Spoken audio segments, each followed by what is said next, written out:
सबसे पहले मैं आज के मुख्य वक्ता प्रोफेसर भरत गुप्त जी के स्वागत के लिए अभिलाष ठाकुर जी को आमंत्रित करता हूं। अभिलाष ठाकुर जी आए, प्रोफेसर भरत गुप्त जी का स्वागत करें।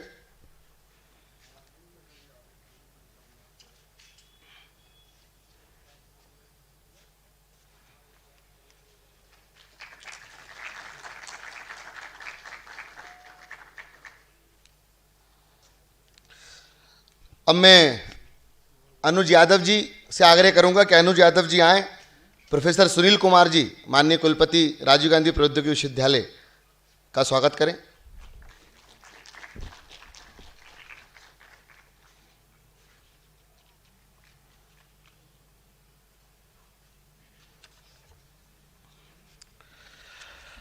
जैसा कि आप लोग सबको जानकारी है कि आज हम यहाँ पर यंग थिंकर कॉन्क्लेव 2019 के लिए एकत्रित हुए हैं। करीब 3000 से ज़्यादा ऐसे प्रतिभागियों के बीच में से आप कुछ प्रतिभागियों का चयन इस कार्यक्रम हेतु किया गया है। अगले 2 दिन हम यहाँ पर एक साथ रहने वाले हैं, तो आप प्रतिभागियों का भी हमारी आयोजन समिति के माध्यम से उनकी तरफ से स्वागत है इस 2 दिवसीय यंग थिंकर कॉन्क्लेव के कार्यक्रम में। इन 2 दिनों में हम विभिन्न विषयों पे चर्चा करेंगे। आप लोगों को उन पर संवाद करने का ऐसा अवसर यहाँ पे प्राप्त होगा, जिसमें मुख्य रूप से भारतीय वाङ्मय वर्गीकरण, भारतीय ज्ञान परंपरा, नारीत्व, पंथ निरपेक्षता, सुधारवाद, उदारवाद आदि ऐसे अनेक विषय जो 2 दिन तक यहाँ चलने वाले हैं। ध्रुव बैंड की प्रस्तुति भी रात में रहेगी, संस्कृत बैंड है। उम्मीद है कि आप लोग उसका भी जो है उसको एंजॉय करेंगे। अब सबसे पहले मैं आज के जो मुख्य वक्ता हैं और जो हमारे आज के अध्यक्ष हैं इस कार्यक्रम के, उनका परिचय आपके सामने प्रस्तुत करता हूं। आज के मुख्य वक्ता, यह आज हमारा प्रथम सत्र है। पिछले वर्ष 11-12 अगस्त को 2018 को हमने young thinker conclave Rajiv Gandhi Proudyogiki Vishwavidyalaya के परिसर में किया था, और आज इस वर्ष 2019 में हम इसे पीपुल्स कैंपस में ऐसा कर रहे हैं।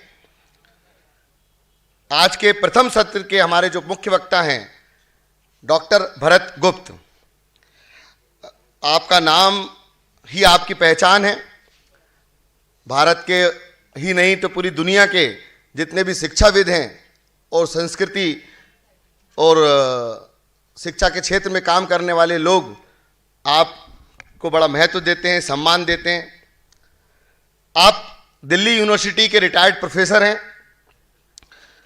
आप थिएटर आर्टिस्ट रहे, सितार वादक रहे, संगीतकार रहे।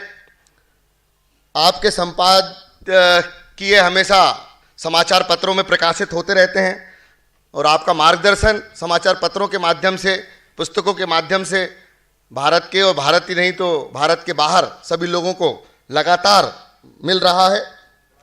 आप भारतीय एवं पश्चिमी शिक्षा पद्धति के विशेषज्ञ हैं। विशेष रूप से भारतीय शिक्षा पद्धति में वर्तमान में आप विशिष्ट आपका योगदान है और आपका बड़ा महत्व है। आप यूनिवर्सिटी ऑफ टोरंटो से आपको मिशिगन फेलोशिप प्राप्त हुई। आपको ग्रीक थिएटर से सीनियर ऑनर्स फेलोशिप ग्रीक सरकार द्वारा प्राप्त हुई। आप विजिटिंग प्रोफेसर ग्रीक में रहे, ज्यूरी में रहे, ऑनर्स यूनिवर्सिटी में रहे। नेशनल स्कूल ऑफ ड्रामा के लिए आपने अपनी सेवाएं दी, वहाँ पर विजिटिंग प्रोफेसर आप रहे। Indira Gandhi national centre for art के आप रिसोर्स स्कॉलर रहे, और वर्तमान में आप उसके ट्रस्टी हैं। यह हमारे लिए बड़े सम्मान की बात है कि आपका योगदान भारत की सांस्कृतिक और सामाजिक व्यवस्था में हमें प्राप्त हो रहा है। वर्तमान में एक ट्रस्टी के रूप में आप अपना योगदान उस हेतु हमें दे रहे हैं, पूरे भारत देश को दे रहे हैं। आप कई एकेडमिक एक्टिविटीज़ के, कई सामाजिक संस्थाओं में आपका मार्गदर्शन भारत ही नहीं तो भारत के बाहर ऐसा हमको प्राप्त हो रहा है। एनुअल पब्लिक लेक्चर आपका न्यू दिल्ली में हेवीवेट सेंटर में और कई अलग फोरम पे लगातार हमें प्राप्त होता रहा है।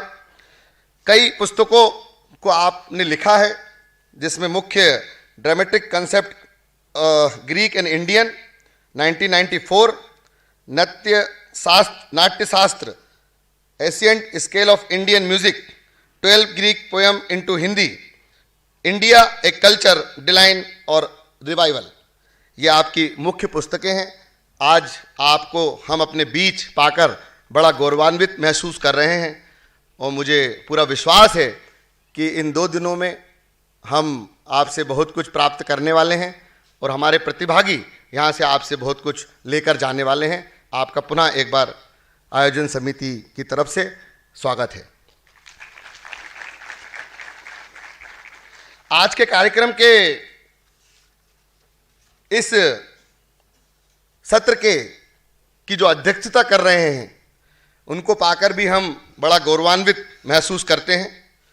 प्रोफेसर सुनील कुमार, आप माननीय कुलपति हैं राजीव गांधी प्रौद्योगिकी विश्वविद्यालय के। आईआईटी दिल्ली से आप पीएचडी हैं। मध्य प्रदेश में आपने अपनी बहुत लंबी सेवाएं यहाँ पर दी हैं। Madhya Pradesh fees regulatory committee के आप विशेष कर्तव्यनिष्ठ अधिकारी रहे। मध्य प्रदेश सरकार में आप सचिव रहे, तकनीकी शिक्षा विभाग में। राजीव गांधी प्रौद्योगिकी विश्वविद्यालय में आप सचिव रहे।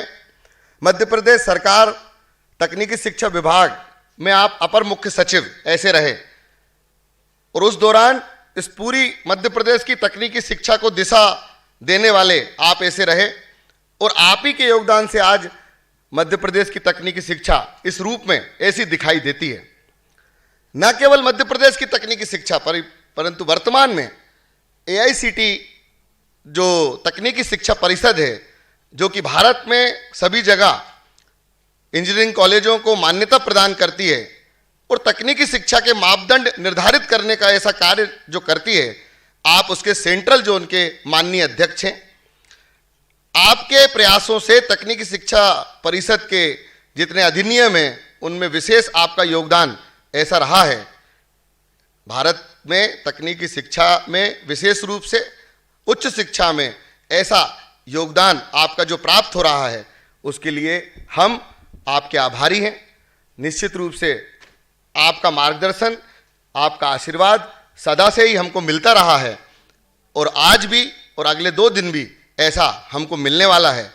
हम सब आपके अनुभव से लाभान्वित होंगे, ऐसी अपेक्षा के साथ मैं पुनः एक बार आयोजन समिति के माध्यम से माननीय सुनील कुमार जी का भी स्वागत फिर करता हूं। बाकी कार्यक्रम से संबंधित जानकारियां कोऑर्डिनेटर जो इस कार्यक्रम के हैं आशुतोष ठाकुर जी आपको अगले कार्यक्रम में देंगे। अब बिल्कुल समय को ध्यान में रखते हुए मैं सबसे पहले आग्रह माननीय सुनील कुमार जी, प्रोफेसर सुनील कुमार जी, माननीय कुलपति आरजीपीवी से आग्रह करूंगा कि वो 2 शब्द, कुछ उद्बोधन, कुछ आशीर्वाद हमारे सभी प्रतिभागियों को दें।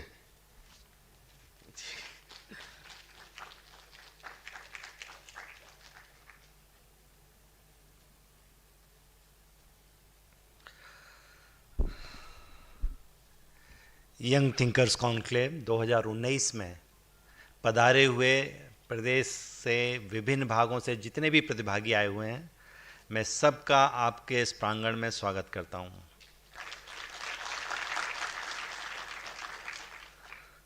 मैं इस घड़ी में हमारे के मुख्य वक्ता प्रोफेसर भरत गुप्त, जिनका कि अभी आपने वर्णन भी सुना, और हमारे Indian institute of hotel management IHM से जो हमारे डायरेक्टर निदेशक महोदय वो भेजे आज उपस्थित हैं सभागार में, और उस पूरे कार्यक्रम के मुख्य प्रायोजक भी हैं, मैं उनको भी धन्यवाद देता हूं और उनका अभिनंदन करता हूं। सभागार में उपस्थित इसके कोऑर्डिनेटर आशुतोष जी, इस प्रथम सत्र के संयोजक सचिन जी। ये घड़ी ऐसी है जबकि पिछले 11-12 अगस्त 2018 की यादें और उसमें की गई कार्रवाई की शहर से यादें आना बहुत स्वाभाविक है, क्योंकि उसकी हर घड़ी हर पल से मैं जुड़ा हुआ था। जब प्रारंभिक विचार आशुतोष जी के माध्यम से आया तो विचार कुछ ऐसा था कि एक वैचारिक कुंभ करना है, और वैचारिक कुंभ भी ऐसा हो जिसमें कि गंगा और यमुना जहाँ पर संगम हो रहा हो विचारों का, उस तरीके से, और फिर उस कुंभ से क्या अमृत निकाला जा सकता है इस पर विचार किया जाना चाहिए। इस तरह की कुछ परिकल्पना थी। विचार ये भी था कि बदलते समय के साथ पता नहीं कुछ ऐसा एहसास होने लगा था कि जब भी हम विचारकों की बात करते हैं तो लगभग 50 या 60 या 70 वर्ष के पूर्व के विचारकों के विचार पर ही चर्चा करते हैं। तो एक प्रश्न ये भी उठा था, बड़ा स्वाभाविक सा प्रश्न है, क्या पिछले 50 वर्षों में ऐसा कोई विचारक या फिलॉसफर नहीं हुआ जिसके विचार पर भी चर्चा होनी चाहिए? इस सहज प्रश्न का उत्तर इसी में निहित था कि गांव-गांव में ऐसे लोगों से चर्चा की जाए, उनकी बातें सुनी जाए, उनके विचारों को सुना जाए और नए विचारों को प्रस्तुत करने के लिए एक प्लेटफॉर्म दिया जाए। इस पूरी गतिविधियों को संचालन के दृष्टिगत यंग थिंकर्स फोरम की स्थापना की गई और उसकी अगली कड़ी में यंग थिंकर्स कॉन्क्लेव करने का विचार गत वर्ष आया, जिसको कि हमने बड़ी सफलतापूर्वक गत वर्ष किया, और इस वर्ष भी हम पूरी सफलता के साथ यंग थिंकर्स कॉन्क्लेव करने के लिए यहाँ पर उपस्थित हुए हैं।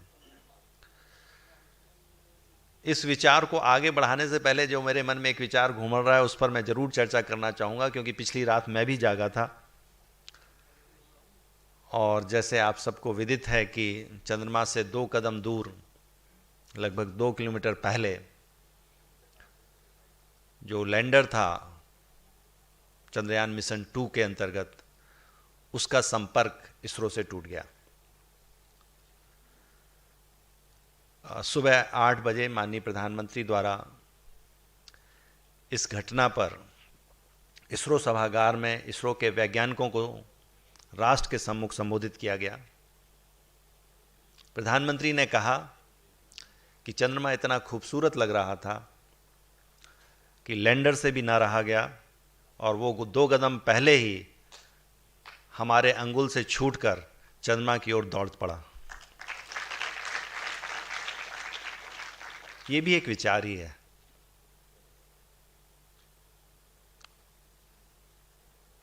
तो इस प्रकार के नव विचारों से ओतप्रोत आज के जो हमारे प्रमुख वक्ता हैं प्रोफेसर भरत गुप्त, आज हम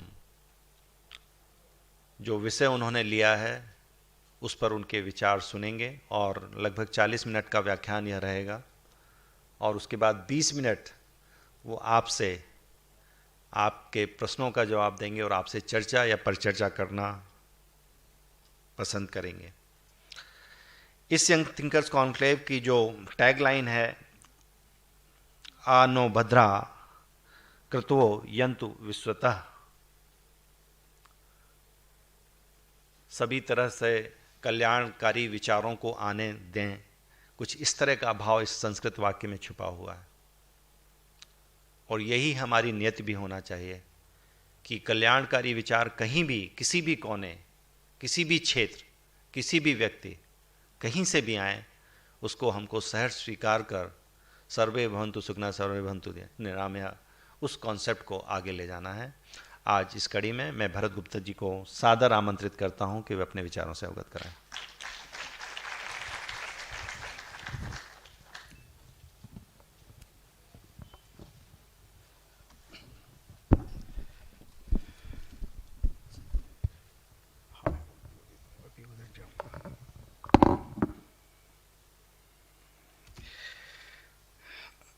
आदरणीय प्रोफेसर सुनील जी, सभागार में उपस्थित यहाँ के अन्य विद्वत्ता से संपूर्ण प्रोफेसर और इन 2 दिन के विचारशील कार्यक्रमों के लिए पधारे इतने सारे देश के अलग अलग कोनों से युवतियां और युवक, सबसे पहले आपका स्वागत है, आपका वंदन है।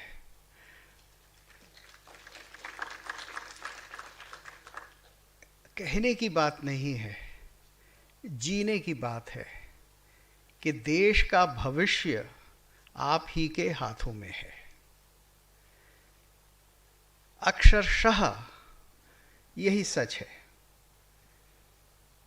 ये केवल अंकों की बात नहीं है कि कितनी हमारी पॉपुलेशन है देश में जो कि युवा है। जिन देशों में कम भी हो, देश को आगे चलाने वाले वही होते हैं, और जिसमें भी थोड़ी बहुत ऊर्जा होती है तो वो भी युवा शक्ति का ही प्रतिभास होती है। आपके वाइस चांसलर साहब ने ये बात कही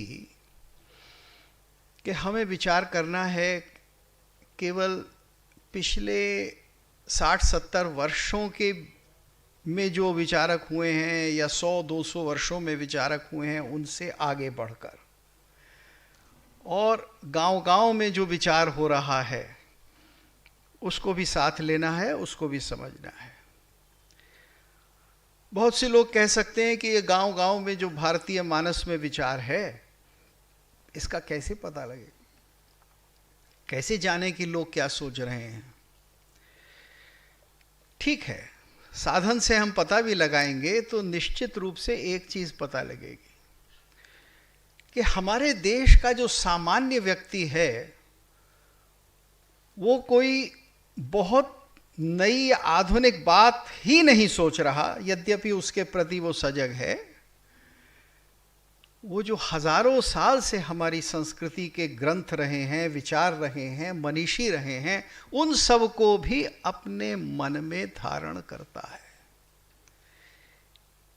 ये भारत के अंदर एक विशेषता है। भारत की सामान्य भाषाओं में, सामान्य लोगों के प्रयोग में उन गंभीर शब्दों का प्रयोग है और सही रूप में प्रयोग है जो किसी शास्त्र की हैं या किसी ग्रंथ की हैं। तो भारत की जो ऋषि परंपरा है, मनीषियों का जो आना जाना है, उनका जो लेखन है, वो आज भी जीवित है। केवल कुछ वर्षों से हमारा ध्यान उससे थोड़ा हट गया है। लगभग 150-200 वर्षों से हमारा ध्यान उससे बिल्कुल हट गया है, और उसके अध्ययन अध्यापन की जो सारी प्रणाली थी, कैसे वो होता था, कहाँ होता था, किस प्रकार से होता था, किस विश्वास के साथ, तत्परता के साथ होता था, वह श्रृंखला टूट गई। आज उस श्रृंखला को दोबारा प्रारंभ करना है। उसके लिए सबसे पहले ये जानना आवश्यक है कि इस परंपरा का मूल क्या है और इस परंपरा का आधार क्या है। तो इसका आधार देखेंगे तो ऐसा नहीं है कि ये केवल कुछ सुनी सुनाई बातें हैं या कुछ 2-4-10 श्लोक हैं, सर्वे सुखिनः भवन्तु इत्यादि। ऐसा नहीं है। एक पूरी ग्रंथों की परंपरा है। आज बहुत से लोग हैं, वो ये कहते हैं कि साहब मैं हिंदू हूं। किस प्रकार का हिंदू? मैं मंदिर नहीं जाता साहब, तब भी मैं हिंदू हूं। मैं जप नहीं करता तो भी मैं हिंदू हूं। मैं यज्ञ नहीं करता तो भी मैं हिंदू हूं। मैं तीर्थ नहीं करता तो भी मैं हिंदू हूं। मैं जो चाहे जैसे भी सोचूं, जिसकी भी उपासना करूं या ना करूं, या नास्तिक बनूं, तो भी मैं हिंदू हूं। ऐसे एक व्यक्ति हैं शशि थरूर, जिनका आपने देखा होगा, यानी उनके वीडियोस हैं, और ऐसे बहुत लोग हैं, और ये सामान्य विचार बन गया है। हिंदू से मेरा अभिप्राय है जो भारतवर्ष में, हिंदुस्तान में या इस अखंड भारत में रहता है, वो जिसके अंदर सब आते हैं, ईसाई, मुसलमान, क्रिश्चियन सब आते हैं, क्योंकि ये एक भूमि के खंड के विषय में है। ये ऐतिहासिक बात है। जैसे जैसे आप अध्ययन करेंगे, पढ़ेंगे, आपके सामने ये स्पष्ट हो जाएगा। इसलिए इस प्रकार के जो विवाद चल रहे हैं वो निरर्थक है। अब सवाल ये है कि आप अपनी आस्था की तो बात नहीं करते, आप केवल अपने फ्रीडम की बात करते हैं कि मैं ये ना करूं तो भी मैं हूं साहब, मुझसे कोई पूछ नहीं सकता, मुझसे कोई सवाल नहीं कर सकता। अगर जनगण मन बज रहा है दोपहर को सिनेमा हॉल में तो मैं खड़ा हूं या ना हूं, ये भी मेरी स्वतंत्रता है। तो ये इस प्रकार का लड्ड मड्ड गड्ड मड्ड जो एक विचार हमारे मनों में आ गया है और उस पर राजनीति चलती है, ये क्यों है? ये इसलिए है कि हम अपनी परंपरा, जो कि स्पष्ट हमारे सामने ग्रंथों की एक महान श्रृंखला के रूप में रखी है, उसकी ओर नजर नहीं डालते। तो भारत की जो ज्ञान परंपरा है वो केवल मौखिक या सुनी सुनाई बातें या कुछ इधर उधर की आस्था नहीं है जिसके ऊपर हर व्यक्ति अपने मन की बात करता रहे। वह एक वांग्मय की परंपरा है। हम उसको वांग्मय की कहते हैं क्योंकि उसमें वाक यानी वाणी है। ठीक है, उस वाणी को लिखा या छापा भी गया है, लेकिन हम उसको वाक के रूप में मानते हैं, जो बोली गई, लिख भी ली गई। महाभारत लिखा गया, गणेश जी ने लिखा व्यास जी के सामने, और आज तो वेद भी आपको छपे हुए रूप में मिलता है। लेकिन हम उन ग्रंथों को कैसे वो बोले गए और लिखे भी गए, उसकी परंपरा कैसे हुई, उसका शिक्षण प्रशिक्षण कैसे हुआ, किस साधना के द्वारा लोगों ने उसको जीवित रखा और वो आज तक कैसे चला आ रहा है, ये आप समझिए। तो भारतवर्ष, भारत के दर्शन या Hinduism is not just a way of life. People are commonly saying Hinduism is a way of life. Indian thinking is a way of life. Yes, it is a way of life, but how has it come about? ये way of life या जीने की पद्धति किस आधार पर हुई, उसके पीछे एक पूरी ग्रंथों की परंपरा है, टेक्स्ट की परंपरा। It is a textual tradition also. ये केवल मौखिक नहीं है, वास्तव में ये शब्द राशि है, वो बोली भी जाती है, पढ़ाई भी जाती है और लिखी भी जाती है और छपती भी है। और खट से ले लीजिए, कहीं से उसको खरीदिए ही मत, अब तो पढ़ लीजिए, सुन लीजिए, लेकिन वो वांग्मय की परंपरा है। तो वो परंपरा का वर्गीकरण क्या है, कैसे वो प्रारंभ होती है, कहां से प्रारंभ होती है? अब देखिए, सामान्य रूप से कह दिया जाता है कि भारत के जितने भी दर्शन हैं, विचारशीलता के जितने भी आयाम हैं, वो वेद से प्रारंभ होते हैं। तो वेद से प्रारंभ होते हैं, अवश्य होते हैं, चूंकि वो भारत का ही नहीं, शायद विश्व का सबसे प्राचीनतम शब्द राशि का प्रमाण है। The first text, the available text is the Rigveda, और वो है, और वो आज उसी रूप में है जिस रूप में वो 10,000 साल पहले या 5,000 साल पहले, इस विवाद को छोड़ दीजिए, जब उसका संकलन हुआ उस समय से, यानी उसको इकट्ठा किया गया, संहिता बनी, तभी तो उसको संहिता कहते हैं, वेद संहिता। तो जब से उसको संहिता बनाया, तब से आज तक वो वैसा ही है। कैसे है, उसका संरक्षण कैसे हो गया? और उसका संरक्षण केवल छापने से नहीं हो सकता या डिजिटाइज करने से नहीं हो सकता। ये तो आप सब जानते हैं ना कि अगर कोई बहुत बड़ा वायरस आए तो बड़ी सी बड़ी डिजिटाइज चीज़ जो है वो साफ हो जाती है, या कोई डिफेक्ट आ जाए, कम्युनिकेशन वहीं टूट जाता है। तो ये हजारों साल से कैसे रखा गया, इसकी भी एक प्रणाली थी और वो बहुत साइंटिफिक थी, वैज्ञानिक थी। आज समय नहीं है मेरे पास कि मैं उसके बारे में आपको कैसे याद रखा गया, कितनी प्रकार से साधन थे, 8 प्रकार की विकृतियां थी जिससे उन विकृतियों के द्वारा, विकृति का मतलब यहाँ दूषण नहीं है, एक टेक्निक है जिसके द्वारा उसे संरक्षित किया गया, प्रिजर्व किया गया। उस समय नहीं है उसको समझाने का, बताने का, लेकिन कभी आप उसके बारे में पढ़िए। वो अद्भुत शिक्षा का प्रमाण है कि कैसे हम किसी चीज को संरक्षित रख सकते हैं हजारों साल तक, बिना एक अक्षर, बिना एक मात्रा के इधर उधर हुए। तो वेद की परंपरा भारत में केवल एक ग्रंथ नहीं है। जब भारत के लोग कहते हैं, विदेशियों की बात अलग है, जब भारत के लोग कहते हैं वेद, तो वेद एक ज्ञान की परंपरा है जो प्रारंभ होती है संहिता से। हम उसको मानते हैं वेद मत, और वेद मत का अर्थ है कि वो ज्ञान की अनवरत परंपरा जिसमें तरह तरह के दर्शन कालांतर में आते गए हैं, जिसमें कालांतर में दर्शनों की रचना होती गई है, और ग्रंथों का जो विभाजन हुआ है वो भी उसी के हिसाब से हुआ है। सबसे महत्व की चीज जो भारत में हुई वो ये हुई कि केवल ग्रंथ रचना ना हो जाए।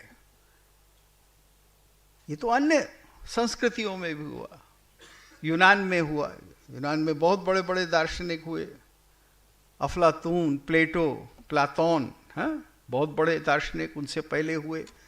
उन्होंने ग्रंथ लिखवाए, उनके शिष्यों ने लिखे, और वो उसमें से कुछ आज मिलते हैं, कुछ नहीं मिलते, अधिकांश नहीं मिलते। भारत में यद्यपि बहुत से ग्रंथ नहीं मिलते, लेकिन प्रमुख संप्रदाय सारे के सारे हमको प्रमाणिक रूप से मिलते हैं। वैज्ञानिक शास्त्र जो हैं वो भी हमको मिलते हैं। आयुर्वेद मिलता है, इससे बड़ा प्रमाण क्या होगा, धनुर्वेद मिलता है।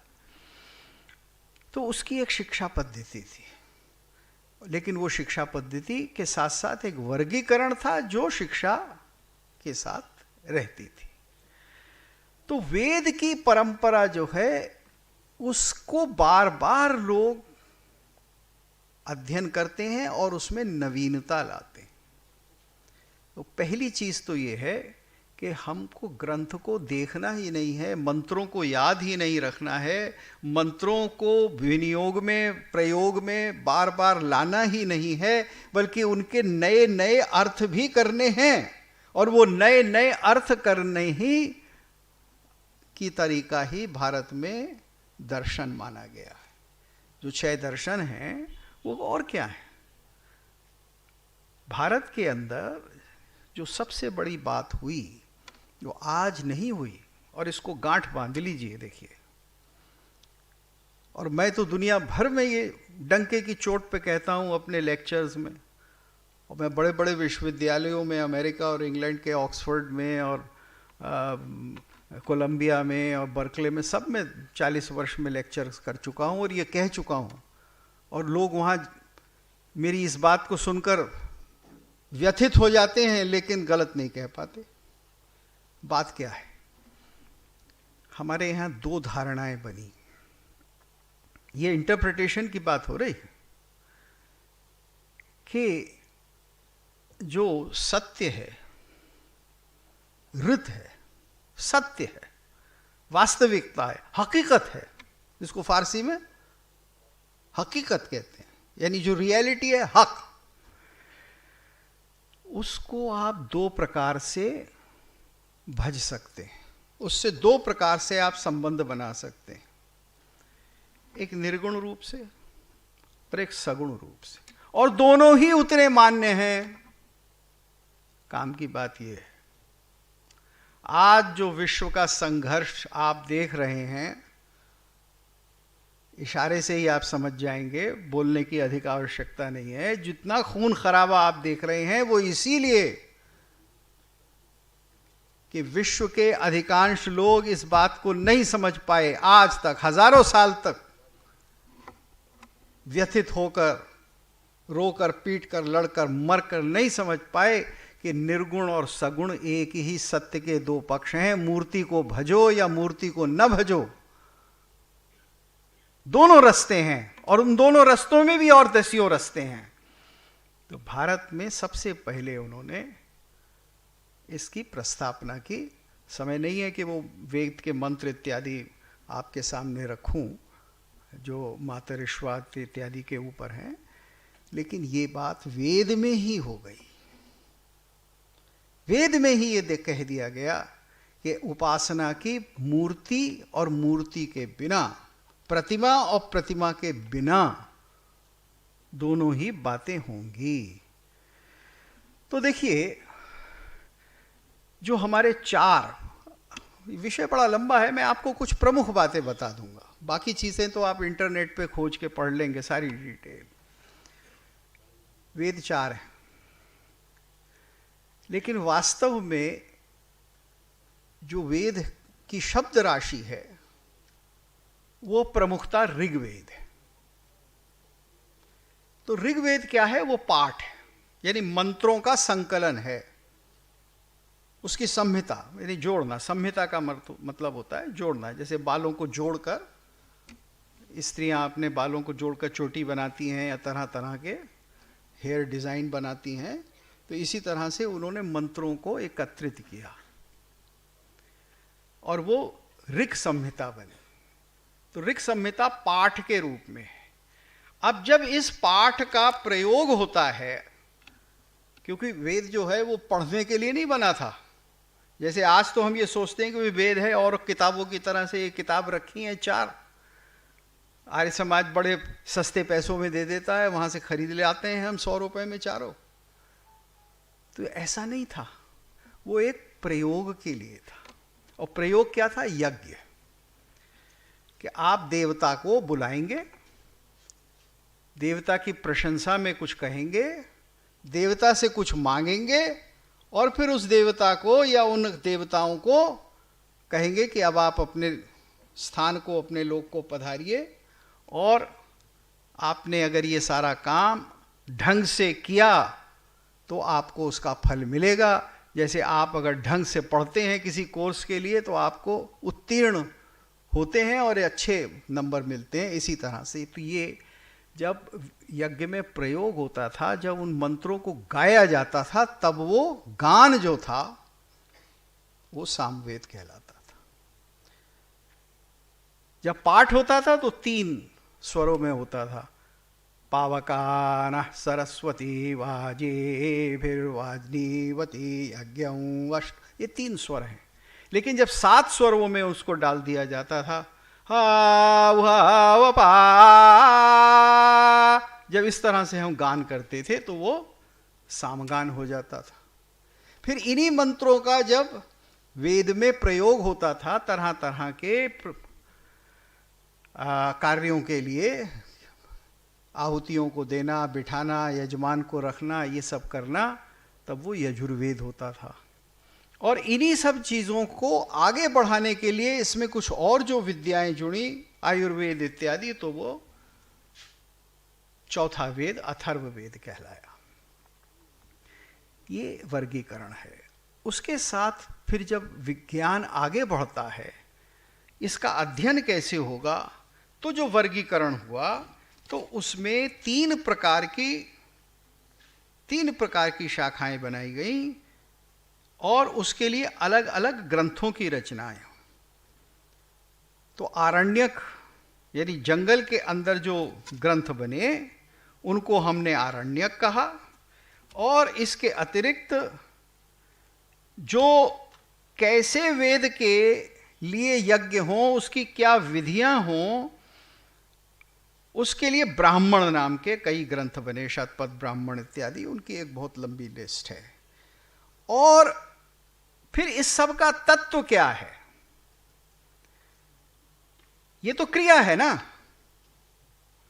जैसे आप पढ़ते हैं तो एक कोर्स वर्क करते हैं, एक विषय का अध्ययन करते हैं, एक नॉलेज सिस्टम, मान लीजिए आप यहाँ मेडिसिन के लोग ज़्यादा हैं तो आप डॉक्टर बनेंगे, लेकिन उस सारी नॉलेज का, सारे टेक्निक का पर्पस क्या है? स्वास्थ्य, हेल्थ।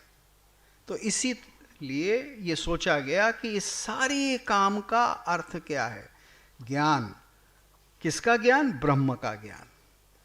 तो ब्रह्म के ज्ञान में जो ग्रंथ रचना हुई वो कहलाए उपनिषद। तो ये है पहला वर्गीकरण। इसके आगे फिर हम बढ़ते हैं, क्योंकि ये तो हुआ सब कुछ आध्यात्मिक, लेकिन हमारा शरीर भी है, उसे स्वस्थ रखना है। एक संसार भी होगा, एक दुनिया भी है, एक समाज भी है, समाज के वर्गीकरण भी हैं, लोग भी उसमें रहते हैं, उनके संबंध क्या होंगे। इस सब के लिए जो विषय आगे बनते हैं उनका फिर एक आगे वर्गीकरण होता है।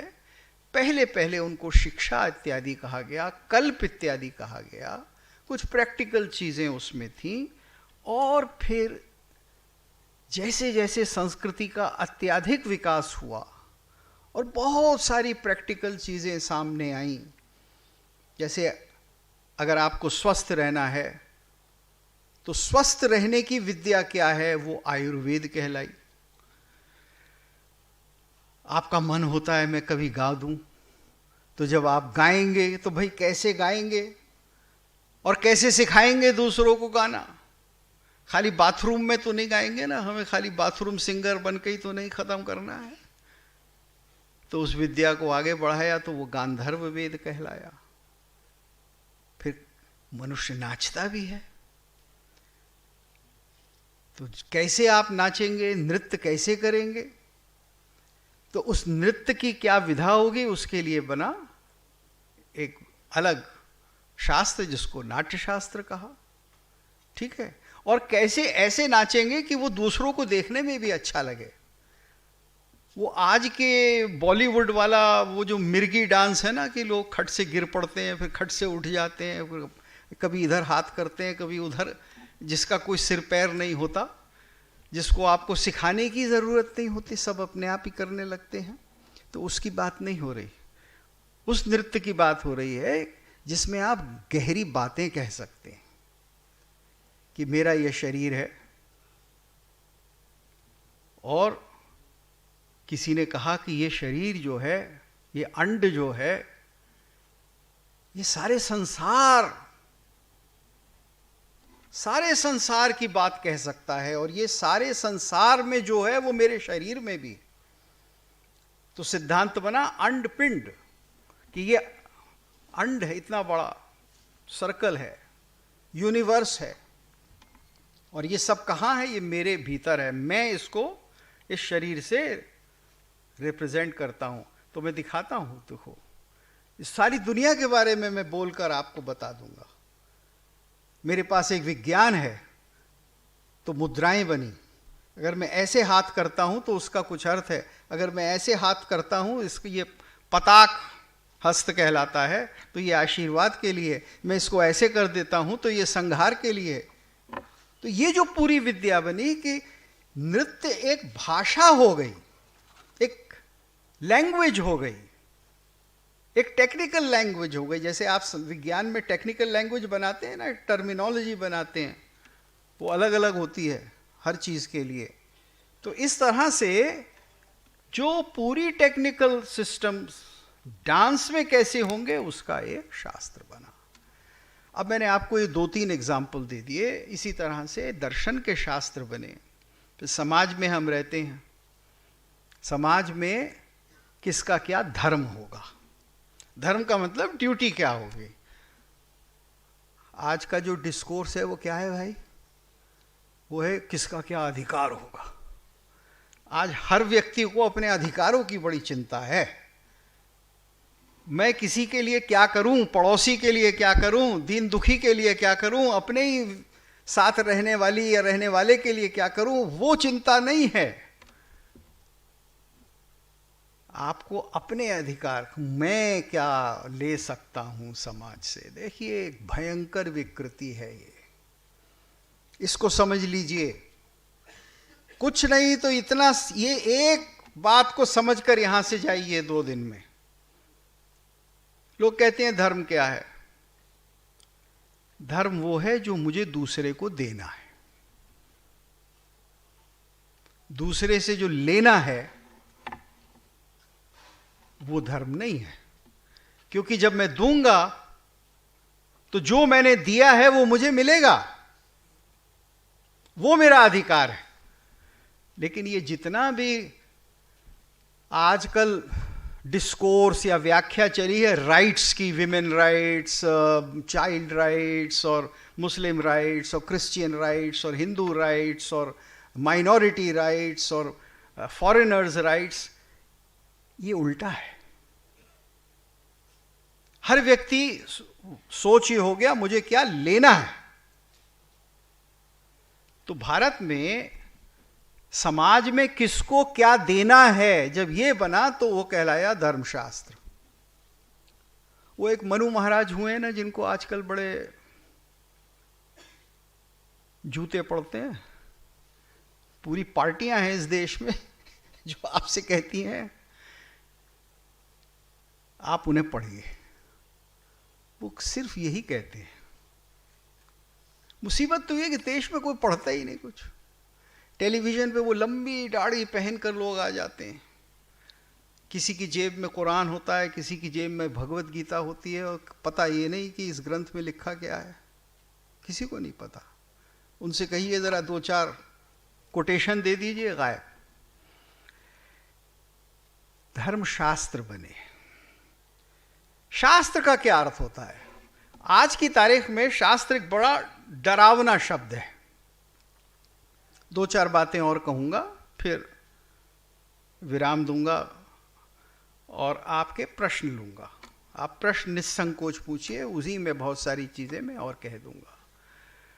शास्त्र का मतलब, अब आपको क्या सिखाया जाता है? शास्त्र का मतलब, ये ब्राह्मण नाम के कुछ बड़े शैतान जीव थे, एक वर्ग था जिन्होंने ये लिख दिया, सबको उल्लू बनाया, सबको कहा कि ये करो ये करो ये करो, और लोगों का शोषण किया सैकड़ों वर्षों से। उन्होंने ये शास्त्र लिख दिए। ऐसा नहीं है। शास्त्रम इति शासनोपायम। शास्त्र क्या है? एक शासन, एक डिसिप्लिन, एक सिस्टम, एक कोर्स वर्क का साधन है, उपाय।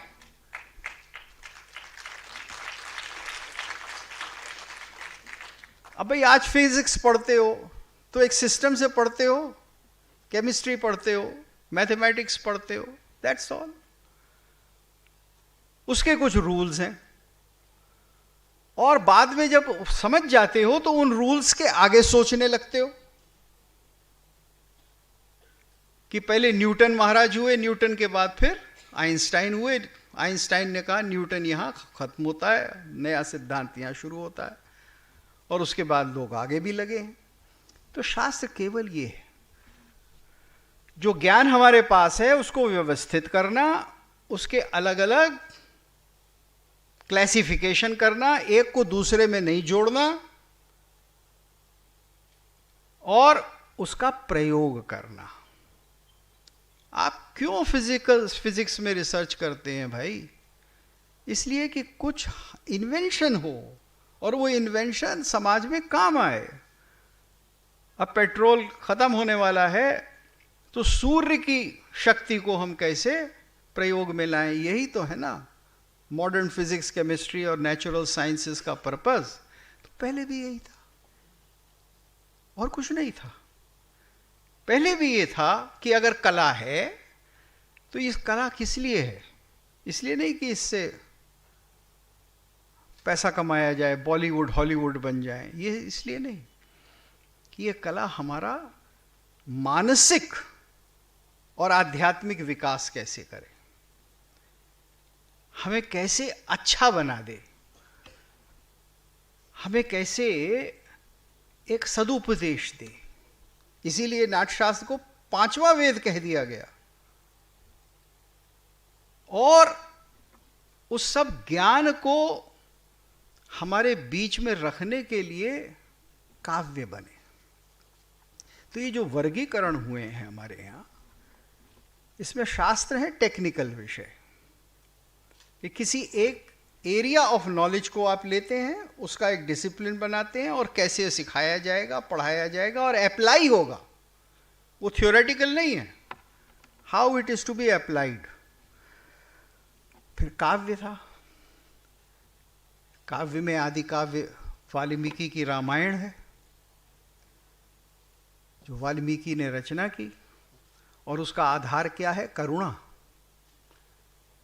उन्होंने देखा कि संसार में लोग कैसे कैसे त्रस्त हैं और कैसे वो उस त्रास से बाहर आते हैं, और उनको बाहर लाने वाला एक आदर्श चरित्र किसका है? तो वाल्मीकि पूछने गए जब नारद से कि मैं किसके बारे में कुछ लिखूं, तो उन्होंने कहा कि तुम राम के बारे में लिखो, क्योंकि राम क्या है? रामो धर्म विग्रह, राम साक्षात धर्म है। और धर्म के बारे में मैंने आपको बता दिया कि जो दूसरे के लिए क्या कर सकता है, इसलिए रामायण लिखे गए। तो राम का जीवन दूसरे के लिए है, इसीलिए पहला आदि ग्रंथ रामायण माना गया। फिर जो इस बात को नहीं समझ पाए और जिन्होंने बहुत दुख उठाया इस बात को न समझ के और आपस में लड़ते रहे, उनके बारे में महाभारत लिखा गया। महाभारत के बारे में एक जोक है। वो एक लड़की का रिश्ता लेकर कन्या के पिता जो थे वो वर के घर गए, तो वर के पिता ने पूछा कि भाई साहब, आपकी लड़की रामायण महाभारत की जानकारी रखती है? तो उन्होंने कहा जी देखो, रामायण तो ये आपको अभी सुना देगी, और महाभारत ये जब आपके घर आ जाएगी तो करेगी।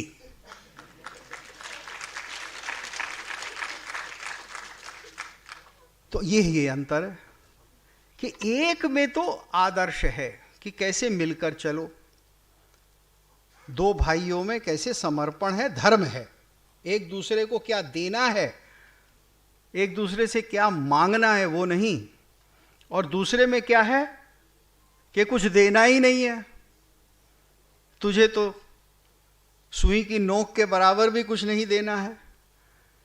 तो इसलिए इन चीज़ों के बारे में जो बहुत बड़ा चिंतन हुआ वह कथाओं के द्वारा हुआ, जो रामायण और महाभारत से शुरू होता है, और फिर बाद में बहुत सारे ग्रंथ लिखे गए, काव्य लिखे गए, महाकवि हुए, कालिदास इत्यादि, और अलग अलग भारतीय भाषाओं में जब उनका भारतीय भाषाओं का उदय हुआ तो उसमें बहुत बड़े बड़े कवि हमारे देश भर में हुए, दक्षिण में कवि हुए, मध्य भारत में हुए, उत्तर में हुए, पूर्व पश्चिम, सब में आपको उनके नाम बताने की आवश्यकता नहीं है, आप जानते हैं। तो ये सारा का सारा जो है एक परंपरा है जिसको हम वेद मत कहते हैं। तो जब आपसे कोई कहे कि वेदास, 4 वेदास, तो उससे कहिए रुक जा, वेद जो है ये एक हमारी ज्ञान की परंपरा है, हम इसके बारे में चिंतन करते हैं और हम इसको आपस में जोड़ते हैं। ठीक है, कहीं कहीं लोग लड़ भी लेते हैं, वो कहते हैं हमारा गुरु तेरे गुरु से बड़ा, ये हमेशा होता आया है, आज भी होता है। लेकिन जो मनीषी हैं, जिन्होंने आदर्श दिए हैं, उन्होंने ऐसा नहीं रखा है। उन्होंने एक की बात की है, यम शैवा समुपासते शवयति ब्रह्मेति वेदांतिनो, इस तरह से वो बताते हैं कि 6 दर्शन एक ही के बारे में बात कर रहे हैं। तो ज्ञान को जोड़ना है, उसको आध्यात्मिक रूप से आगे ले जाना है। इसके लिए भारत में क्या आदर्श बने कि आपका जीवन किस लिए है। ये आखिरी बात कह रहा हूं, फिर आपके प्रश्न लूंगा। उन्होंने कहा कि ये जीवन 4 चीजों की सिद्धि के लिए, धर्म, अर्थ, काम और मोक्ष। पहले मोक्ष को नहीं गिनते थे, धर्म अर्थ काम 3 को गिनते थे, क्योंकि मोक्ष तो धर्म का फल है।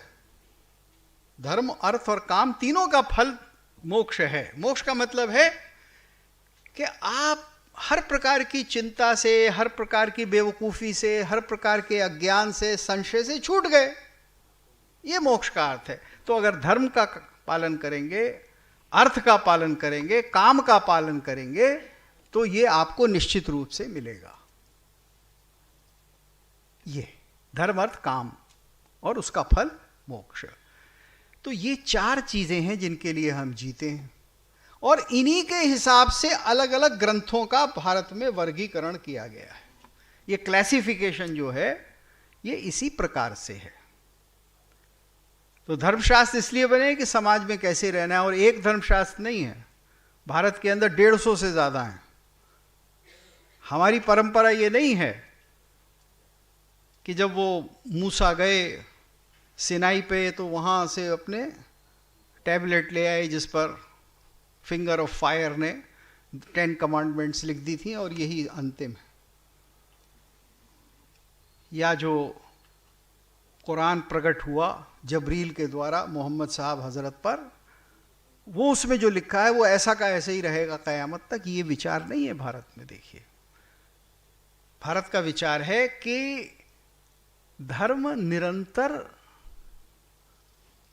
एडजस्ट होता रहता है, उसकी व्याख्या बदलती है, समय के, देश के, काल के अनुसार से बदलती है, और उसका एडजस्टमेंट जरूरी है। और इसका प्रमाण है आज का जो हिंदू कोड बिल है वो 70% दूसरे प्रकार की थिंकिंग है, मनुस्मृति की थिंकिंग थोड़ा ही है। तो ये कैसे हो गया? इसीलिए हो गया कि हम फ्लेक्सिबल हैं। हमारी परंपरा कहती है कि यही धर्म है, फ्लेक्सिबल होना धर्म है। तो इस क्लासिफिकेशन को जब आप समझेंगे और फिर आप इन ग्रंथों का अध्ययन करेंगे, तब आप समझ पाएंगे कि ये ग्रंथ किस लिए बने। आज तो क्या है, आज जितने हमारे प्राचीन परंपरा के ग्रंथ हैं उनके बारे में पहला काम उपेक्षा, शास्त्रोपेक्षा, सारे प्रकार के सबकी उपेक्षा करो। नहीं नहीं, ये तो बहुत पहले लिख दिया किसी ने, इसकी क्या जरूरत है, बी मॉडर्न। तो शास्त्रोपेक्षा। और दूसरा, भारत का के जो वर्ण थे या जो इकोनॉमिक आधार था उसको निंदा करो, वर्ण ग्रहणा करो। ठीक है, यही एक एटमॉस्फेयर है ना हमारा। तो आप इससे बाहर आइए और मेरा ही मत सही है इससे बाहर निकलिए। मेरा ही सोचने का तरीका, मेरा ही संप्रदाय, मेरा ही विचार, मेरे ही परंपरा, मेरा ही ट्रेडिशन बेस्ट है दुनिया का या भारत का। प्रमाद, जो संप्रदाय प्रमाद, इससे बाहर आइए। नहीं, खुले विचार से, तर्क वितर्क से जीवन को जीना है, परीक्षा करनी है।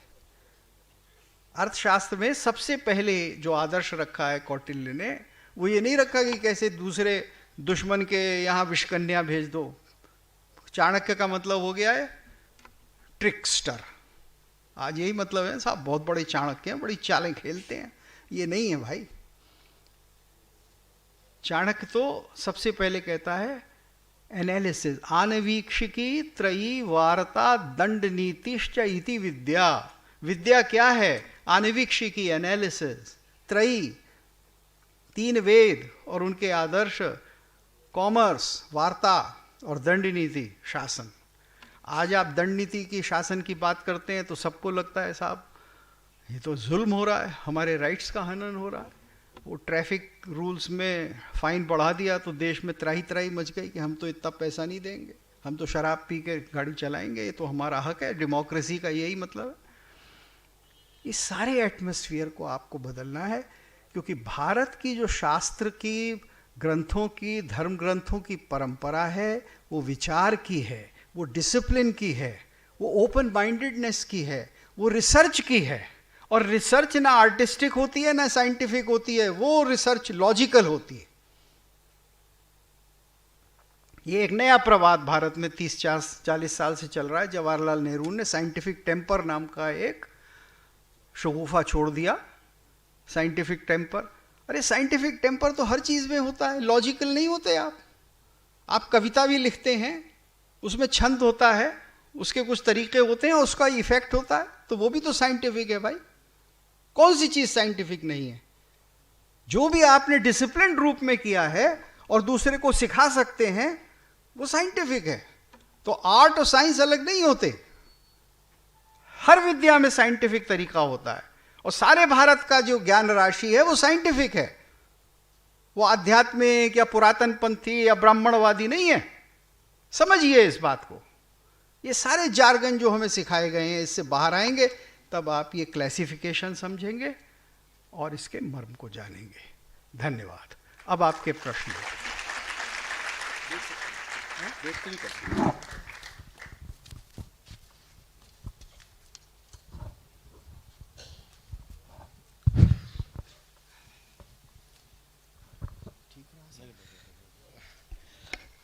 भाई साहब ने, प्रोफेसर भरत गुप्त जी ने भारतीय वाङ्मय को जो आपके सामने रखा और शास्त्र का जो वर्गीकरण आपके सामने रखा, धर्म की बड़ी अच्छी व्याख्या उन्होंने यहाँ पर आपके सामने रखी कि धर्म हमें कर्तव्य बोध कराता है। आज जो अधिकारों की भूख ऐसी समाज में दिखाई देती है, वो निश्चित रूप से प्रोत्साहन का ऐसा विषय नहीं है। कर्तव्य बोध हमारे अंदर होना चाहिए। तो शास्त्र को लेकर भारतीय वाङ्मय के जो भी विषय भाई साहब ने रखे, प्रोफेसर भरत गुप्त जी ने रखे, उनको लेकर जो भी जिज्ञासा आपके मन में हो धर्म को लेकर, वो आप प्रश्नोत्तर कर सकते हैं। मैं प्रोफेसर रामदेव भारद्वाज जी, माननीय कुलपति अटल बिहारी वाजपेयी विश्वविद्यालय हमारे बीच में है, उनका भी स्वागत करता हूं मंच से। प्रारंभ से ही, सत्र के प्रारंभ से ही प्रोफेसर आनंद कुमार जी, प्राचार्य IHM institute of hotel management हमारे बीच में हैं, उनका भी आशीर्वाद हमको प्राप्त हो रहा है। तो अब मैं आग्रह करूंगा हमारे प्रतिभागियों से कि वे प्रश्नोत्तर प्रारंभ करें और भाई साहब के लिए से प्रोफेसर साहब से प्रश्न करें। हाथ ऊपर करें जी, आप खड़े होइए, माइक लेकर जाइए। अच्छा ठीक है, पहला प्रश्न, रुकिए। अपना परिचय देना है आपको अपना नाम बताना है, कहाँ पर आप पढ़ाई करते हैं ये बताना है, आप किस जगह से आए हैं ये बताना है, और फिर अपना प्रश्न करना है। संक्षेप में प्रश्न करें, इसका ध्यान रखें ताकि ज़्यादा लोग अपने प्रश्न कर पाएँ। बिल्कुल संक्षेप में प्रश्न करें।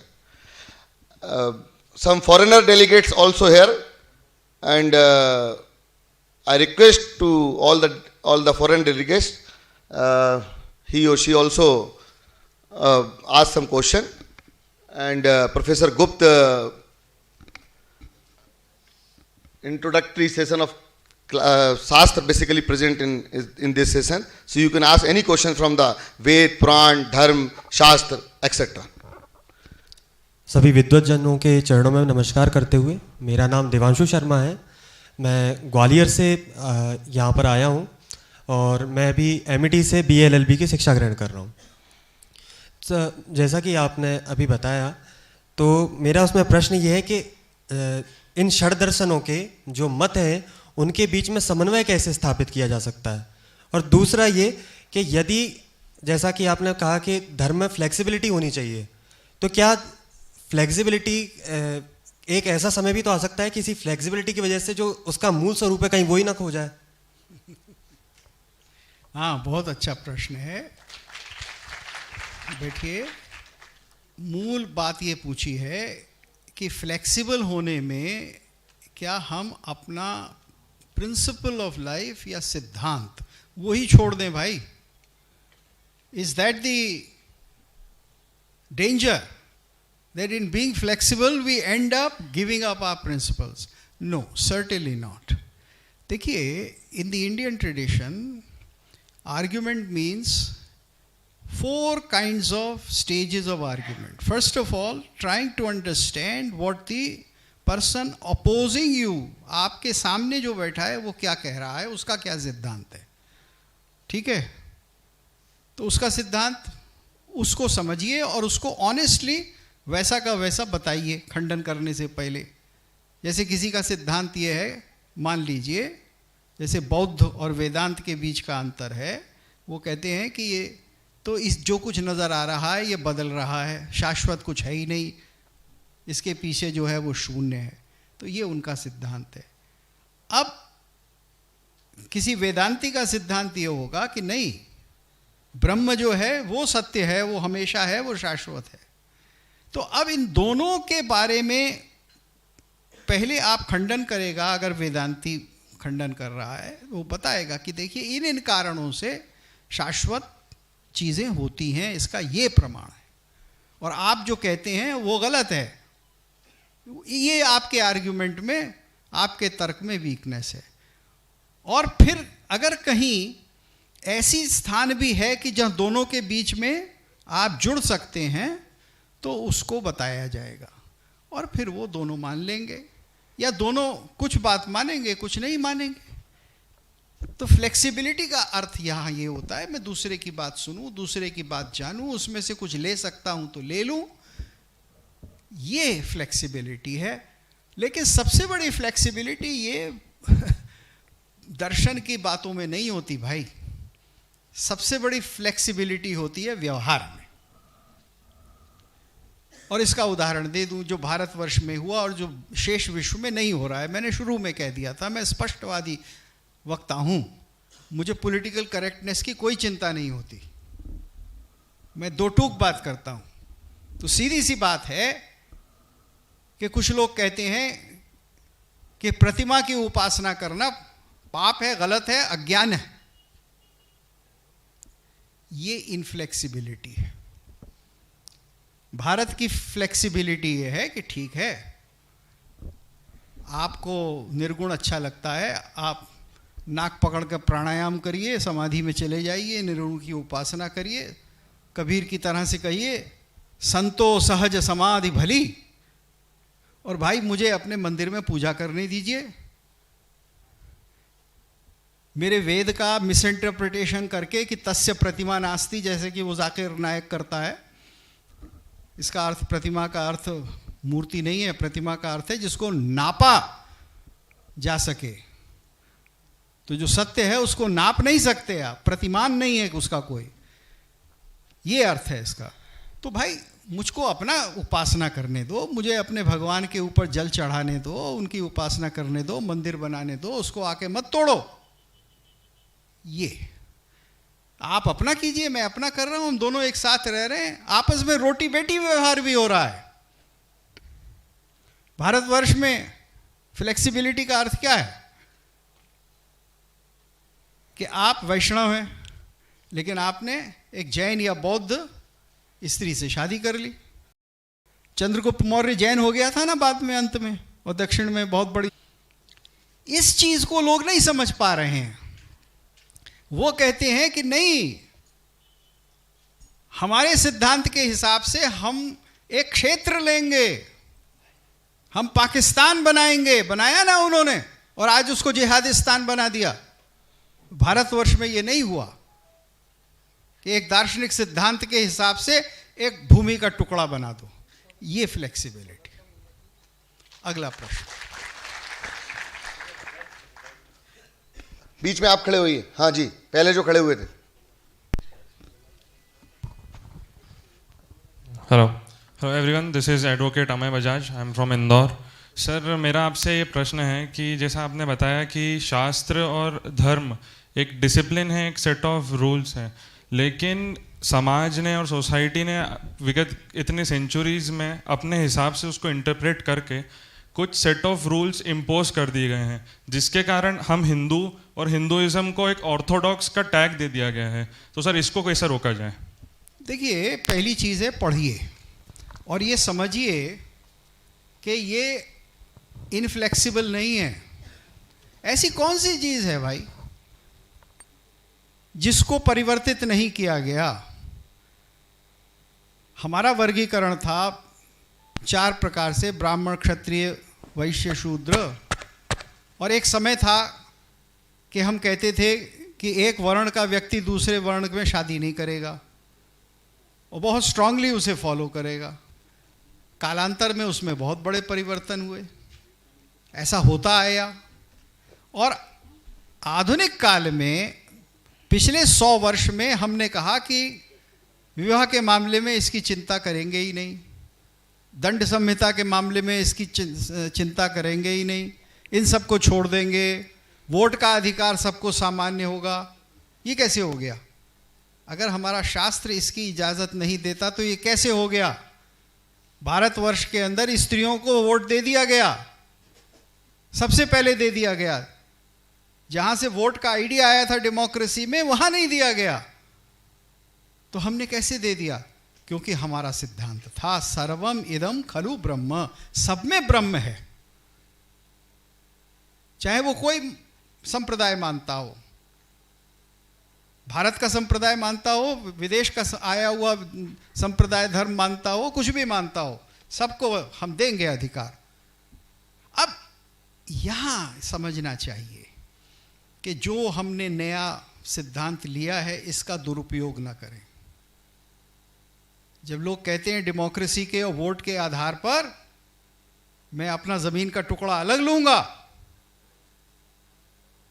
और अगर कहा जाए कि देखिए सिद्धांत ये अलाउ नहीं करता, ना मॉडर्न डेमोक्रेसी अलाउ करती है और ना सर्वमिदम खलु अलाउ करता है, न वसुधैव कुटुंबकम अलाउ करता है, तब आप कहते हैं कि साहब मेरा अधिकार छीना जा रहा है, मेरे ऊपर लादा जा रहा है, मेरे ऊपर एक प्रकार की कट्टरता लादी जा रही है। आप स्वयं तर्क वितर्क करिए कि क्या मैं मांग सकता हूं? आज सारी लड़ाई इस बात की कि मैं उदारता अपने लिए चाहता हूं, औरों के लिए नहीं चाहता। अगला वहाँ पे वो छात्रा हैं, उनको। नमस्कार सर, मैं साक्षी कौरव, उच्च शिक्षा उत्कृष्टता संस्थान भोपाल से। मेरा प्रश्न यह है कि जो हमारी आधुनिक शिक्षा पद्धति है वो हमारी इस ज्ञान की यात्रा को पूरा करने में क्या वाकई सक्षम है? नहीं, बिल्कुल नहीं है। देखिए क्या था कि 19वीं शताब्दी के प्रारंभ तक भारत में शिक्षा पद्धतियाँ चल रही थीं प्राचीन हिसाब से। उनमें विश्वविद्यालय ख़त्म हो गए थे, ऐतिहासिक कारणों से बहुत शिक्षा का ह्रास हो गया था, लेकिन ये सब चल रहा था। लोग पढ़ रहे थे जो वो पढ़ना चाहते थे, पढ़ाना चाहते थे। फिर अंग्रेज़ के शासन में एक यूनिफॉर्म एजुकेशन सिस्टम आया। उसकी व्याख्या करने की ज़रूरत नहीं है, वो सारा जो मैकॉले ने किया उस पर हम बहुत रोते पीटते रहते हैं। उसके बाद नेहरू जी का काल आया जिसमें उसको यथावत रख दिया गया, और अभी तक हम भारतीय और हमारे भारत के संविधान के द्वारा चुनी हुई सरकारें, इधर की और उधर की, इस पार्टी की और उस पार्टी की, उसमें परिवर्तन नहीं कर पाए हैं। मूल बात क्या है? आज जिन ग्रंथों का नाम लिया गया, जिनके क्लासिफिकेशन के बारे में बात कही, वो आप पढ़ते नहीं हैं। क्यों? अब मैं आपको 1 मिनट लेके बता देता हूं इसमें सबसे बड़ा अड़ंगा क्या है। आप पढ़े लिखे हैं सब, 2 घंटे बाद या लंच पर आर्टिकल 28 भारत का क्या है उसको पढ़ लीजिए, कॉन्स्टिट्यूशन का।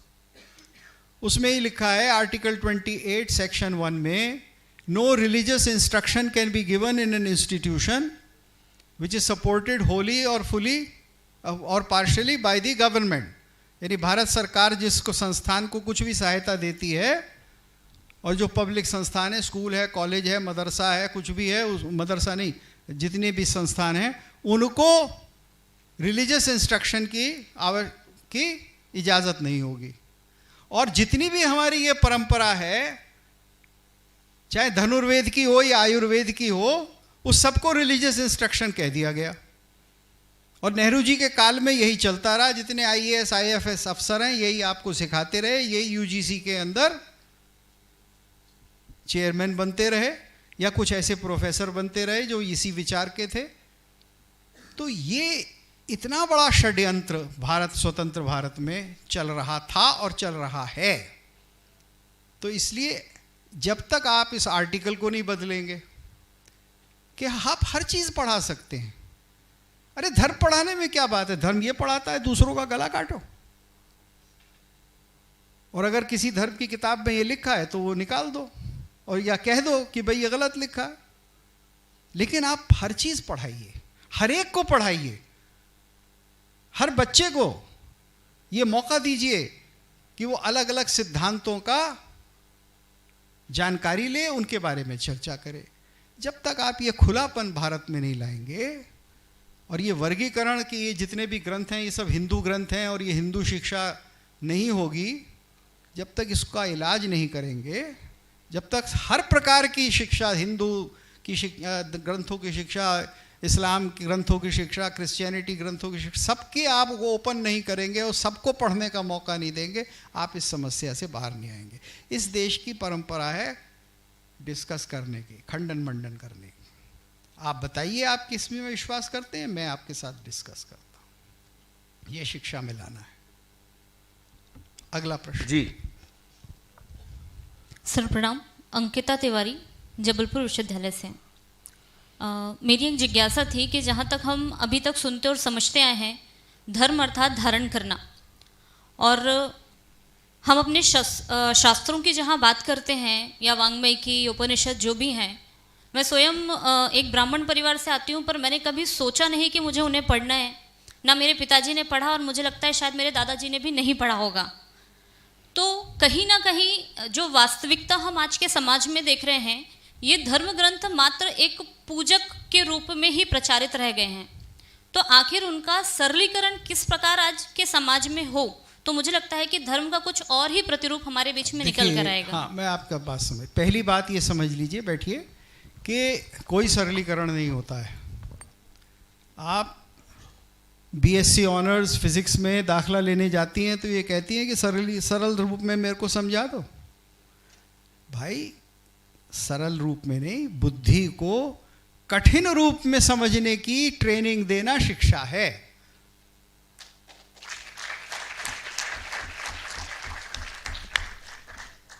आप और मैं पशु तो नहीं है।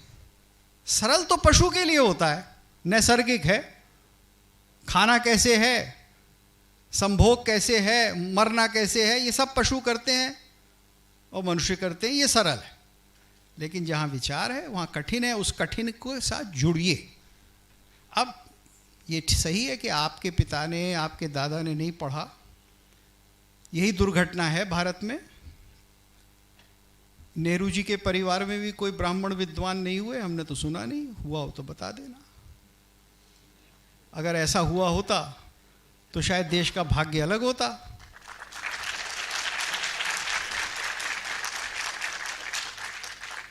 विद्या को दोबारा लाइए। पहले जो ये प्रवाद आ गया था कि केवल ब्राह्मण को ब्राह्मण पढ़ाएगा, इस दुर्गुण को तो भारत ने छोड़ दिया। 100 साल हो गए, अब ये कोई बहस का विषय नहीं है। आज तो पढ़ाने वाले पढ़ाने के लिए तैयार हैं, लेने वाले नहीं हैं भाई। किसी भी जाति संप्रदाय उम्र के हों, तो आज पढ़ाना है। अब अड़ंगा वहाँ है। और अभी तक इस देश के अंदर जो एक वातावरण बना हुआ है, विशेषकर मार्क्सवादियों के द्वारा बनाया हुआ और उनसे प्रभावित बहुत सारे लोगों के द्वारा बनाया हुआ, कि भारत का जो वांग्मय है वो हिंदू है, लिहाजा उसको शिक्षा में ले आओगे तो देश का कल्याण नहीं होगा, हिंदू पाकिस्तान बन जाएगा। आपको इस चीज़ को तर्क के द्वारा खंडित करना है। ये क्या बेकार की बात करते हो। जिन ग्रंथों ने हमारे संस्कृति को संस्कृति हजारों साल से बनाए रखा, जिनके लिए पढ़ने के लिए चीन से लोग आते रहे, यूनान से लोग आते रहे, और अब तो ईसाई कहने लगे हैं कि साहब वो 12 साल तक ईसा मसीह कश्मीर में रहे थे। सच है या झूठ मैं नहीं जानता। तो उनके बारे में आप पढ़ना नहीं चाहते। तो इस साजिश को ख़त्म कर दीजिए। कहिए हम सब कुछ पढ़ेंगे, हम सब कुछ पढ़ाएंगे। ये एक अंग्रेज़ी पढ़े लिखे एक विशेष विचारधारा के लोगों का षड्यंत्र रहा है सन 50 से। आप अंग्रेज़ी के अलावा कुछ भी इस देश में पढ़ना चाहते हैं तो आपके ऊपर कोई लांछन लगता है। मैं जानता हूँ, जब मैंने ग्रीक भाषा, यूनानी भाषा पढ़ना शुरू किया तो मेरे दिल्ली विश्वविद्यालय के इंग्लिश डिपार्टमेंट के लोगों ने मेरी हंसी उड़ाई और मुझे पीएचडी में दाखला देने से मना कर दिया। क्यों? मैंने कहा अरे आप पश्चिम की बात करते हैं, पश्चिम का आधार तो ग्रीस और रोम है, तो मैं अगर वहाँ के बारे में अध्ययन करना चाहता हूँ तो आपको क्या तकलीफ है? बोले नहीं नहीं नहीं नहीं, ये ठीक नहीं है। ये सच है और ऐसा देश भर में हुआ है। कितनी भाषाएं हम विदेश की अंग्रेज़ी के अलावा जानते हैं और उससे कितना बड़ा नुकसान हुआ है। आपको अंग्रेज़ी आती है, लिहाजा आप चाहते हैं मैं ऑस्ट्रेलिया में सेटल हो जाऊं, मैं इंग्लैंड में सेटल हो जाऊं, मैं अमेरिका में सेटल हो जाऊं। तो सेटल होने के लिए तो भाषा की आवश्यकता नहीं होती। अब वो लाखों सीरियन जो है वो सेटल हो रहे हैं सारे यूरोप में, कौन सी भाषा लेके हो रहे हैं?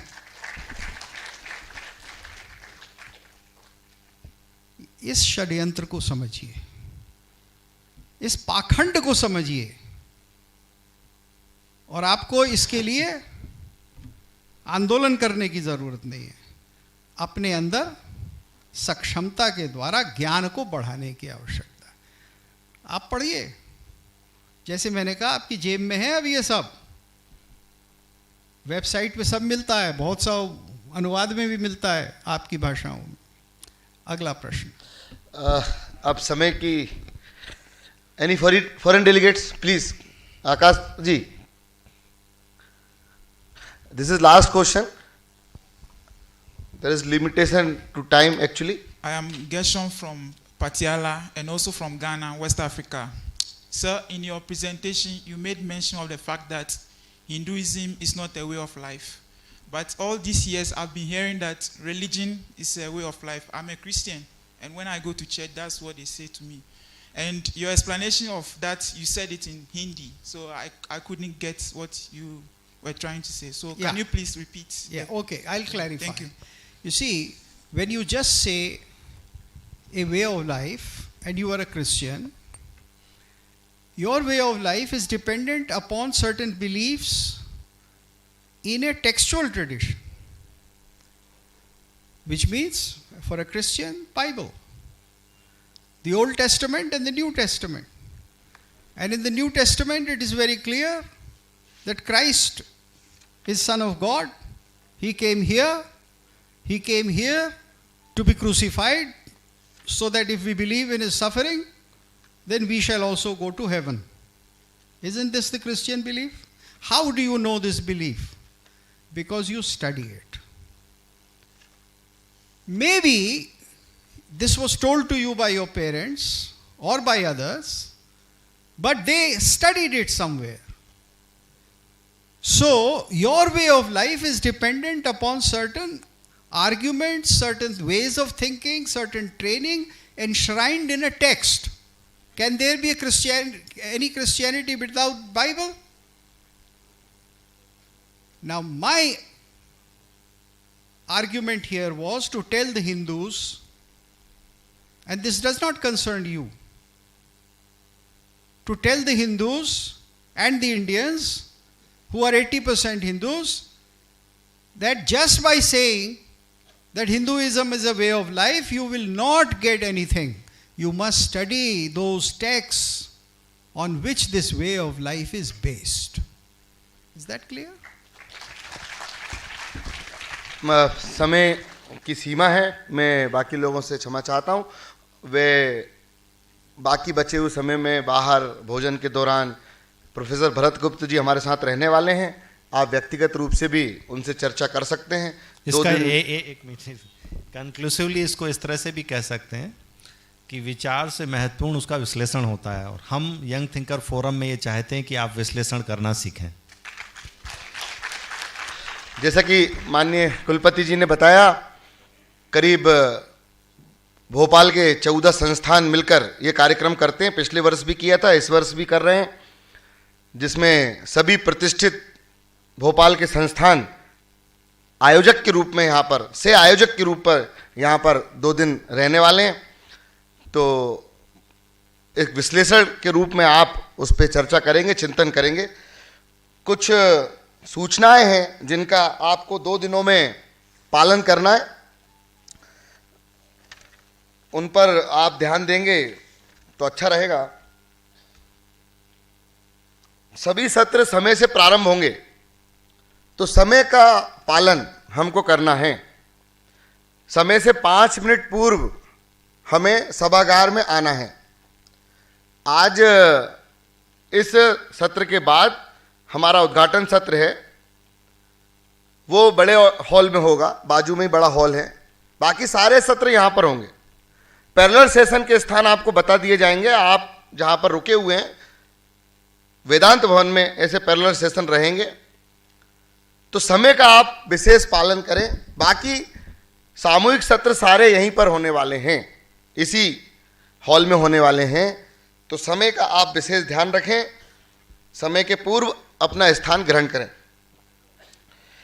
आपको एक इंफॉर्मेशन वाउचर जानकारी पत्रक दिया होगा, उसमें पैरेलल सेशन के लिए कुछ सब्जेक्ट आपको चूज करने बताने हैं। ऑनलाइन भी आपसे वो मांगे गए थे, पर सब लोग शायद नहीं दे पाए, लेकिन आज वो आप दे दें ताकि पैरेलल सेशन में एक सेशन में 30 लोग, ऐसा हमने विचार किया है। ऐसे 4-5 पैरेलल सेशन रहने वाले हैं, तो उनके जो विषय हैं वो अपनी रुचि के अनुसार भरकर हमारे कार्यकर्ताओं को, वॉलंटियर को आप दे दें। आई कार्ड पूरे समय अपने साथ रखें। आई कार्ड को फाड़े ना, मोड़े ना, तोड़े ना, उसको गले में टांग कर ही रखेंगे, तो सभी कार्यकर्ताओं के लिए, व्यवस्थापकों के लिए सुविधा रहेगी। आप कार्ड को पूरे समय अपने साथ रखें। बिना कार्ड के कार्यक्रम में, विशेष रूप से हमारे आवास में, भोजन में और विशेष सत्रों में अनुमति नहीं है, इसलिए कार्ड को आप रखें संभाल कर। सत्रों के दौरान मोबाइल फोन स्विच ऑफ रखें। बहुत विशेष आपको लगता है तो बिल्कुल साइलेंट आप रख सकते हैं, लेकिन बिल्कुल भी रिंगटोन नहीं सुनाई देना चाहिए या डिस्टरबेंस नहीं होना चाहिए। इन 2 दिवसों के दौरान जितने भी विषय होने वाले हैं उसमें सहभागी बने और उसमें चिंतन करें, उस पर चर्चा करें। एक सत्र इसमें यह भी होने वाला है 2 दिनों में कि आगे भविष्य में आप की भूमिका क्या हो सकती है, उसको लेकर भी विचार करें। सभी विषयों को समझते हुए भविष्य में आप अपनी खुद की स्वयं की भूमिका तय करें, ऐसा सत्र में रहेगा। उसमें आप अपनी भूमिका तय करने का प्रयास करें।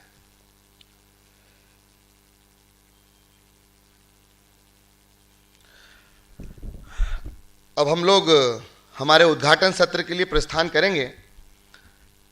माननीय राज्यपाल रहने वाले हैं, बाहर से कोई नहीं जाएगा, अंदर से बीच में से जो रास्ता है, दोनों हॉल के बीच में चाय की व्यवस्था है, चाय आप लेते हुए, और वहीं से बड़े हॉल के लिए गेट है, आप वहाँ से प्रस्थान कर सकते हैं। मैं doctor Sachin Tiwari, professor LNCT college और इस आयोजन समिति का सदस्य, प्रोफेसर भरत गुप्त जी का, प्रोफेसर सुनील कुमार जी का आभार व्यक्त करता हूँ कि आपने यहाँ पर हमें अपना मार्गदर्शन दिया। निश्चित रूप से आपके विषय हमारे प्रतिभागियों तक पहुँचे होंगे और वे उसका लाभ लेंगे। अब मैं प्रोफेसर भरत गुप्त जी को स्मृति चिन्ह भेंट करने हेतु अनुज यादव जी को आमंत्रित करता हूँ। अनुज यादव जी।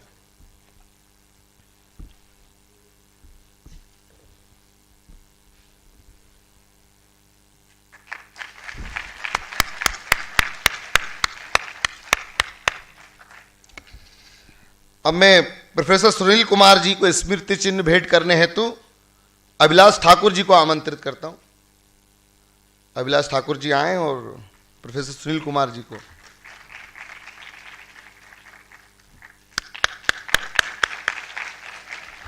बहुत बहुत धन्यवाद।